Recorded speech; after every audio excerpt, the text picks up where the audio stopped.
Mereka pemimpin umat, mereka khalifah Islam. Tapi sejarah mencatat mereka gugur oleh tangan manusia sendiri. Inilah kisah pembunuh para pemimpin Islam.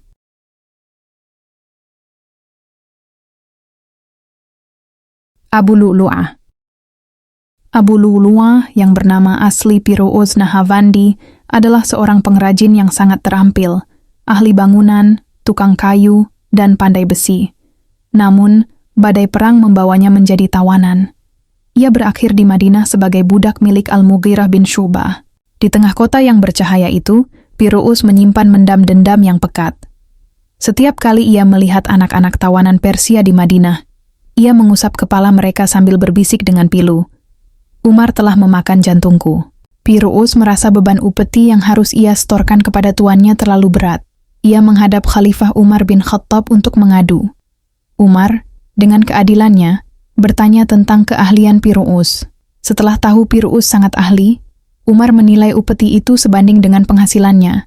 Umar kemudian berkata, "Aku dengar kau bisa membuat kincir angin yang digerakkan angin." Pirous menjawab dengan nada mengancam, "Akan kubuatkan untukmu kincir angin yang akan dibicarakan seluruh dunia." Umar tahu itu adalah ancaman kematian, namun Sang Al-Faruq tidak gentar.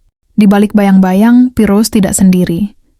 Sejarah mencatat adanya pertemuan-pertemuan rahasia dengan tokoh-tokoh yang tidak puas dengan ekspansi Islam. Ia menyiapkan sebuah belati bermata dua yang sangat tajam, yang telah ia rendam dalam racun selama berhari-hari. Ia mengasah belati itu dengan kebencian yang mendalam terhadap lelaki yang telah meruntuhkan kemegahan negerinya. Madinah saat itu tenang, namun di tangan Pirous, sebuah badai besar sedang dipersiapkan untuk menghantam jantung kepemimpinan umat. Fajar menyingsing di Masjid Nabawi. Umar bin Khattab maju untuk mengimami sholat subuh. Saat takbiratul ihram baru saja berkumandang, Pirous yang menyelinap di barisan depan melompat keluar. Dengan membabi buta, ia menghujamkan belatinya 6 kali ke tubuh Umar, salah satunya di bawah pusar yang berakibat fatal. Masjid berubah menjadi kekacauan. Pirous mencoba melarikan diri, menebas belatinya ke kiri dan ke kanan, hingga melukai belasan sahabat lainnya, sebelum akhirnya ia terpojok dan mengakhiri hidupnya sendiri, atau tertangkap menurut beberapa riwayat.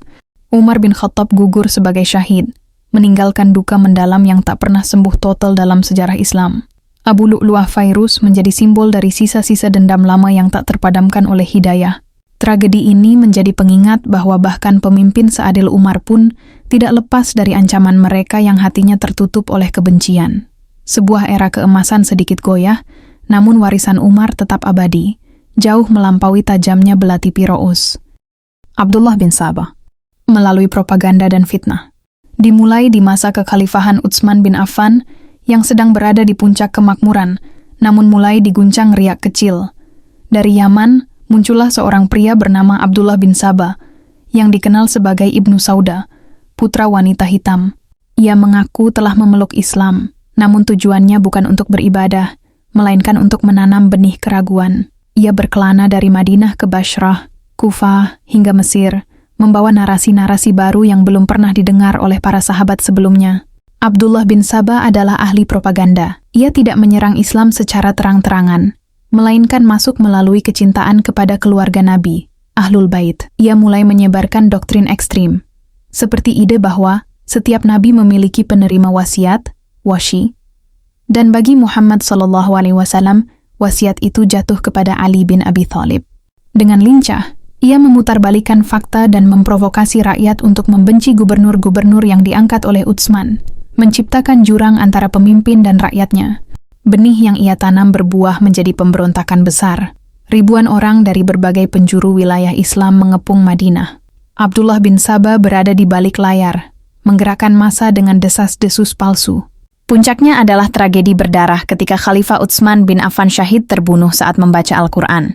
Fitnah ini tidak berhenti di situ. Ia terus menyulut api dalam perang saudara antara Ali dan pendukung Muawiyah, memastikan bahwa perdamaian tidak pernah benar-benar tercapai. Keekstreman Abdullah bin Sabah mencapai puncaknya ketika ia mulai mendewakan Ali bin Abi Thalib. Ali, sang ksatria Islam, sangat marah mendengar kesesatan ini.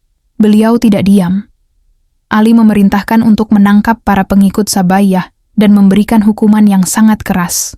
Meski bin Sabah mencoba bersembunyi di balik kata-kata manis, Kebenaran akhirnya menyingkap siapa dia sebenarnya, seorang provokator yang menghabiskan hidupnya demi memecah belah persatuan umat. Abdullah bin Sabah menghilang dari catatan sejarah utama, namun dampak dari fitnah yang ia mulai membekas selama berabad-abad. Kisahnya menjadi peringatan keras tentang bahaya propaganda dan pentingnya menjaga persatuan di atas fanatisme buta. Ia adalah bukti bahwa satu orang dengan niat buruk dan strategi yang cerdik bisa mengguncang fondasi sebuah kekaisaran besar. Abdurrahman bin Muljam. Abdurrahman bin Muljam bukanlah orang asing bagi Al-Quran. Ia adalah seorang penghafal yang fasih, namun pemahamannya telah diracuni oleh fanatisme buta. Setelah peristiwa tahkim yang memecah umat, ia bergabung dengan kaum Khawarij, kelompok yang menganggap setiap orang yang tidak sejalan dengan mereka telah keluar dari agama. Di matanya, dunia hanya hitam dan putih. Ia merasa dirinya adalah sang pembela kebenaran, padahal ia sedang terperosok ke dalam lubang kesesatan yang paling dalam. Di tengah kesedihan pasca kekalahan telak kaum Khawarij di Perang Nahrawan, 3 orang berkumpul di Makkah untuk merencanakan sesuatu yang mengerikan. Bin Muljam bersumpah untuk menghabisi Ali bin Abi Thalib, yang ia anggap sebagai sumber perpecahan. Kebenciannya semakin membara saat ia bertemu dengan seorang wanita bernama Qathami di Kufah, yang kecantikannya menjadi pengikat janji maut.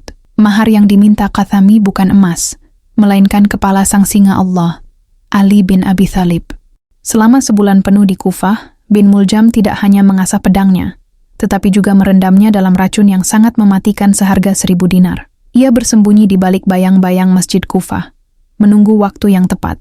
Dalam keyakinannya yang sesat, ia menganggap setiap asahan pedang itu adalah ibadah yang akan membawanya ke surga. Ia adalah gambaran mengerikan tentang bagaimana kesalehan tanpa bimbingan ilmu yang benar bisa berubah menjadi senjata pemusnah. Pada malam ke-19 Ramadan, fajar mulai menyingsing. Ali bin Abi Thalib melangkah menuju masjid untuk mengimami sholat subuh, membangunkan orang-orang untuk menghadap Tuhannya. Saat Ali sedang sujud atau baru saja berdiri, Bin Muljam melompat dengan teriakan, "Hukum itu hanya milik Allah, bukan milikmu, wahai Ali." Pedang beracun itu menghantam dahi Ali, menembus hingga ke otak. Masjid suci itu banjir darah, menandai berakhirnya era Khulafaur Rasyidin dengan cara yang paling memilukan. Bin Muljam ditangkap dalam keadaan hina. Bahkan dalam sekaratnya, Ali bin Abi Thalib masih menunjukkan kemuliaan dengan memerintahkan agar pembunuhnya diberi makan dan minum yang layak. Bin Muljam tetap teguh dalam kesesatannya hingga akhir hayatnya, merasa tidak bersalah atas darah yang ia tumpahkan. Kisahnya menjadi noda hitam dalam sejarah, sebuah peringatan abadi bagi umat manusia bahwa kebencian yang dibungkus dengan jubah agama adalah fitnah yang paling menghancurkan. Ja'dah binti Al-Ash'ats. Ja'dah adalah putri dari Al-Ash'ats bin Qais, seorang pemimpin kabilah Kinda yang memiliki pengaruh besar namun penuh kontroversi dalam peta politik Islam. Pernikahannya dengan Hasan bin Ali, cucu kesayangan Rasulullah SAW, dipandang oleh banyak sejarawan sebagai pernikahan politik untuk memperkuat hubungan antara Ahlul Bait dan kabilah-kabilah besar. Ja'dah masuk ke dalam rumah tangga nubuwah di masa yang sangat sulit, di mana fitnah dan perebutan kekuasaan sedang membara di seluruh penjuru negeri. Pasca penyerahan kekuasaan, sulh, dari Hasan kepada Muawiyah, demi perdamaian umat, keluarga Hasan menetap di Madinah. Namun, bayang-bayang perselisihan tidak pernah benar-benar hilang. Narasi ini harus menggambarkan suasana batin Ja'dah sebagai istri yang hidup di tengah arus besar persaingan politik. Sebagian catatan sejarah menyebutkan adanya pengaruh luar yang mulai mendekati Ja'dah, memberikan janji-janji duniawi yang menggiurkan. Disinilah letak perselisihan sejarah. Apakah Ja'dah bertindak atas keinginan sendiri, atau ia hanyalah bidak dalam permainan catur politik yang jauh lebih besar? Bagian ini menceritakan peristiwa yang menjadi perdebatan panjang. Dikisahkan bahwa pada suatu malam di Madinah, Hasan bin Ali merasakan sakit yang luar biasa setelah meminum sesuatu. Sejarah mencatat bahwa Hasan berkali-kali diracun, namun yang terakhir ini adalah yang paling mematikan. Banyak riwayat menuding Ja'dah sebagai pelaku yang memasukkan racun tersebut atas perintah atau janji dari pihak ketiga. Namun, narasi ini perlu menekankan bahwa Hasan sendiri, dalam kemuliaan akhlaknya, menolak untuk menyebutkan siapa yang meracuninya saat ditanya oleh saudaranya, Husain, karena tidak ingin memicu pertumpahan darah lebih lanjut. Setelah wafatnya sang imam, Ja'dah menjadi sosok yang terasing dan dicela dalam banyak catatan sejarah.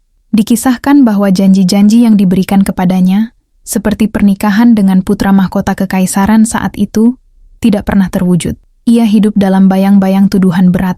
Penting untuk dicatat bahwa beberapa sejarawan modern bersikap lebih kritis terhadap riwayat ini, mempertanyakan validitas sumbernya, mengingat besarnya kepentingan politik pada masa itu, untuk saling menjatuhkan reputasi melalui narasi-narasi sejarah. Kisah Ja'dah binti al-Ash'ats tetap menjadi salah satu lembaran paling kelam dan penuh misteri dalam sejarah Islam. Ini adalah pengingat tentang betapa mahalnya harga sebuah perdamaian dan betapa tajamnya fitnah politik. Kita diajak untuk melihat sejarah dengan mata yang jernih, menghormati duka keluarga Nabi, dan memahami bahwa kebenaran mutlak atas apa yang terjadi di dalam kamar-kamar rahasia masa lalu hanya berada dalam genggaman Tuhan yang Maha Mengetahui. Shimr bin Zi al-Jawshan. Sejarah mencatat sebuah paradoks yang mengerikan pada sosok Shimr bin Zi al-Jawshan. Di masa lalu, ia bukanlah musuh. Ia adalah prajurit di barisan Ali bin Abi Thalib dalam perang Siffin. Namun, keteguhan tanpa iman yang jernih bisa berubah menjadi racun. Shimr adalah contoh nyata bagaimana seseorang bisa berpindah dari pembela kebenaran menjadi pemburu kekuasaan. Ambisinya mulai mengalahkan nuraninya, dan ia memilih untuk setia pada dinasti yang menjanjikan posisi, meski harus mengorbankan prinsip yang dulu ia bela. Saat perjanjian damai hampir tercapai antara Husain bin Ali dan Umar bin Sa'ad di Karbala, Shimr muncul sebagai penghalang utama. Ia adalah orang yang menghasut Ubaidullah bin Ziyad untuk tidak menerima perdamaian apapun kecuali Husain menyerah total dalam kehinaan. Dengan surat perintah di tangan, Shimr tiba di Karbala bukan untuk bernegosiasi, melainkan untuk memastikan bahwa darah harus tumpah. Ia adalah mesin perang yang haus akan pengakuan, yang tidak peduli bahwa yang ia hadapi adalah cucu tercinta Rasulullah SAW. Puncak kekejaman Shimr terjadi pada hari Asyura.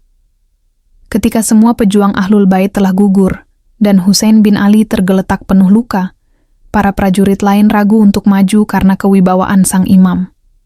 Namun tidak dengan Shimr. Dengan hati yang telah membatu, ia berteriak mencaci maki prajuritnya yang ragu. Ia sendiri yang melompat ke arah Husain yang sedang bersujud terakhir kalinya. Dalam sebuah momen yang membuat langit sejarah menggelap, Shimr melakukan tindakan yang tak termaafkan. Sebuah kekejaman yang akan diingat selamanya dengan penuh kutukan. Kekuasaan yang ia kejar ternyata adalah fata morgana. Pasca tragedi Karbala, hidup Shimr tidak pernah tenang. Saat kebangkitan Al-Mukhtar Al-Thaqafi dimulai untuk membalas darah Husain, Shimr menjadi buronan utama. Ia melarikan diri dari satu tempat ke tempat lain seperti tikus yang terpojok. Ketangguhannya sebagai prajurit hilang, digantikan oleh ketakutan yang luar biasa. Akhirnya, ia ditemukan di sebuah tempat terpencil. Tidak ada kemuliaan dalam kematiannya. Ia tewas dalam keadaan terhina, ditinggalkan oleh semua orang yang dulu ia puja. Nama Shimr bin Zi al-Jawshan kini menjadi sinonim bagi kekejaman dan pengkhianatan. Kisahnya adalah peringatan abadi bahwa ibadah dan perjuangan di masa lalu tidak menjamin akhir yang baik jika hati dipenuhi oleh penyakit kesombongan dan cinta dunia. Karbala bukan hanya tentang kesyahidan Husain, tapi juga tentang ujian bagi kemanusiaan, di mana Shimr gagal secara total. Ia adalah noda hitam yang mengingatkan kita untuk selalu menjaga arah kompas moral kita, agar tidak tersesat dalam ambisi yang menghancurkan.